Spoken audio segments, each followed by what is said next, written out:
الصلاة والسلام على سيد الأنبياء والمرسلين أما بعد فأعوذ بالله من الشيطان الرجيم بسم الله الرحمن الرحيم پڑھیے الصلاة والسلام عليك يا رسول الله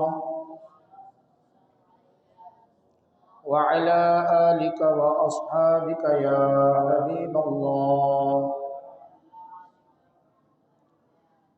الصلاة والسلام عليك يا نبي الله وعلى آلك وأصحابك يا نور الله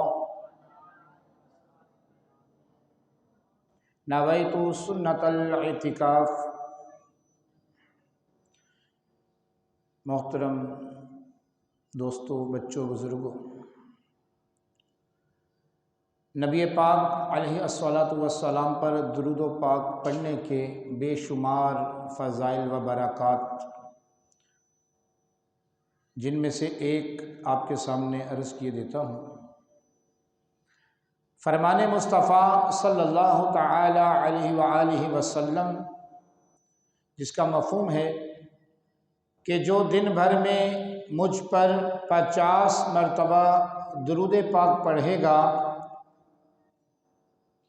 کل بروز قیامت میں اس سے مصافحہ کروں گا۔ صلو علی الحبیب صلی اللہ تعالی وسلم۔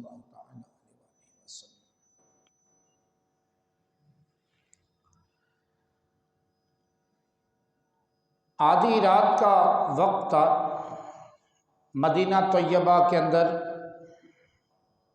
مؤذن رسول صلی اللہ علیہ وسلم حضرت بلال حبشی رضی اللہ تعالی عنہ مدینے کی گلیوں میں صدا لگا رہے تھے کہ اے اہل مدینہ، صبح تمام نوجوان فجر کی نماز کے بعد روضہ رسول جہاں پر موجود ہے مدینہ طیبہ میں حاضر ہو جائیں۔ صبح فجر کی نماز کے بعد ایک لشکر نوجوانوں کا روانہ ہوگا۔ یہ صدا حضرت بلال حبشی رضی اللہ تعالی عنہ مدینے کی گلیوں میں لگا رہے تھے کہ اے نوجوانوں، اے اہل مدینہ، صبح فجر کی نماز کے بعد مسجد نبوی شریف میں رکیں، کیونکہ ایک لشکر، ایک قافلہ نوجوانوں کا جنگ کے لیے جائے گا۔ ایک والدہ اپنے 6 یا 8 سال کے بچے کے پاس آرام فرما رہی تھی۔ جب حضرت بلال حبشی رضی اللہ تعالی عنہ کی یہ آواز ان کے کانوں میں پڑی تو ان کی آنکھوں سے بے ساختہ آنسو جاری ہو گئے۔ آنسو نکلے، بچے کے چہرے پر پڑے، بچے کی بھی آنکھ کھل گئی، اٹھ کر کہنے لگا، امی جان کیا بات ہے، آپ کیوں رو رہی ہیں؟ والدہ نے کہا، بیٹا کوئی بات نہیں، آپ سو جائیے۔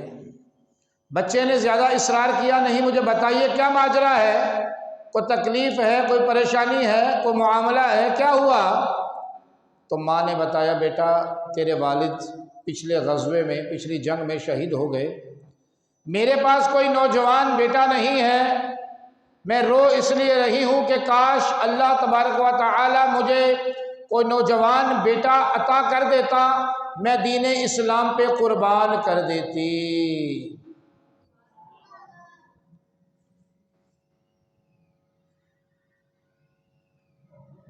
صلو علی الحبیب۔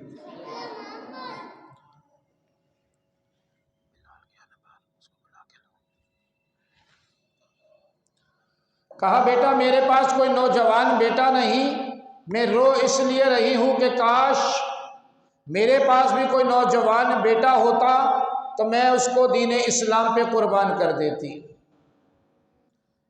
تو یہ ہمارے اسلاف کا، ہمارے اصحاب کا دین اسلام کے لیے جذبہ تھا۔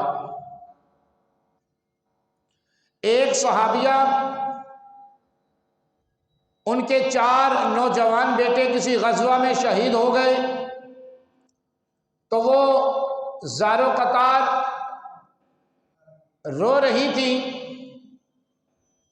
دلاسا دینے والوں نے دلاسا دیا، چپ کرانے والوں نے چپ کروایا، حوصلہ دینے والوں نے حوصلہ دیا، کہا صبر کرو۔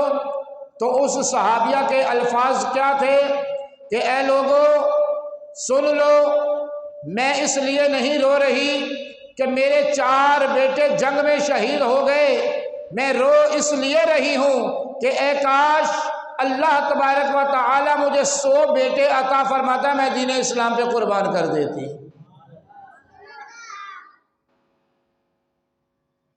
یہ ہمارے اسلاف کا جذبہ ہے، اور یہ مرد نہیں، خواتین ہیں، عورتوں کا جذبہ ہے، جنہوں نے نبی پاک علیہ الصلوۃ والسلام کو دیکھا، کلمہ طیبہ پڑھا، پھر انہوں نے اپنا تن من دھن سب دین اسلام پہ قربان کر دیا۔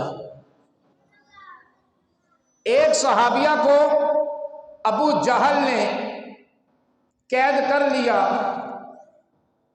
اور 4 اونٹ منگوائے، 2 ہاتھ اور دونوں پاؤں ان 4 اونٹوں سے باندھ دیے اور کہا کہ ابھی بھی کلمہ پڑھنا چھوڑ دے، ورنہ یہ اونٹ دوڑیں گے تو تیرے پرزے پرزے ہو جائیں گے، تیرے جسم کا حصہ حصہ الگ ہو جائے گا۔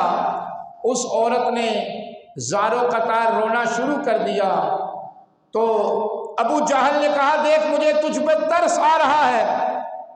تو اس عورت نے کہا اے غافل، اے بے وقوف، میں اس لیے نہیں رو رہی کہ تو مجھے قتل کر رہا ہے، مجھے شہید کر رہا ہے، یا میرے جسم کے ٹکڑے الگ الگ کر رہا ہے، میں تو اللہ کی بارگاہ میں رو کے یہ دعا مانگ رہی ہوں، مالک ایک ہی جان کیوں دی، مجھے 100 جانیں دیتا، میں وہ بھی اسلام پہ قربان کر دیتی۔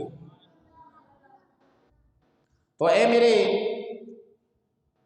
معزز دوستوں، بزرگوں، بچوں، گھروں میں بیٹھ کر سننے والی اسلامی بہنوں، ہمیں بھی غور اور فکر کرنا چاہیے کہ آج ہمارا دین اسلام کے لیے کیا جذبہ ہے، دین اسلام کے لیے ہماری کیا فکر ہے، کیا شوق ہے، کیا جذبہ ہے، ہمارے تاثرات کیا ہے، ہماری کیا ایکٹیویٹی ہے دین اسلام کے لیے۔ کیا ہم نے جو کلمہ پڑھا لا الہ الا اللہ محمد الرسول اللہ، تو کیا ہم اس کا حق ادا کر رہے ہیں؟ ہر مسلمان کی یہ خواہش ہے، یہ تمنا ہے، یہ طلب ہے، یہ آرزو ہے، یہ اس کا دعویٰ اور خواہشات ہیں کہ یا اللہ میں جب مر جاؤں تو میری قبر میں جنت کی کھڑکی کھول دینا، یا اللہ جب میں قبر میں جاؤں تو مجھے جنت الفردوس میں اعلیٰ مقام عطا فرمانا۔ میرے بھائی، مسجد تک تو چل کر آیا نہیں جاتا تو جنت میں کیسے جائیں گے؟ نبی پاک علیہ الصلوۃ والسلام نے دین اسلام کے لیے کتنی قربانیاں دی ہیں۔ طائف کے مقام میں آپ صلی اللہ علیہ وسلم پر پتھر برسائے گئے، اوباش نوجوان آپ پر پتھر برساتے، آپ کا نرم و نازک جسم، اللہ کبیرہ، آپ کے جسم پر جب پتھر لگے تو آپ کے جسم اطہر سے خون جاری ہو گیا۔ بتائیے کتنا غضبناک مقام ہوگا وہ۔ ایک جنگ کے اندر نبی پاک علیہ السلام کا دانت مبارک شہید ہو گیا، نبی پاک علیہ السلام کے چچا حضرت امیر حمزہ کو شہید کر دیا گیا، آپ کے جسم کے حصے الگ الگ کر دیے گئے، آپ کا کلیجہ بھی نکال کر چبا لیا گیا۔ حضرت امام حسین رضی اللہ تعالی عنہ نے چھوٹے چھوٹے بچوں کو شہید کروا دیا دین اسلام کے لیے، دین کی سر بلندی کے لیے، دین کے پرچم کے لیے۔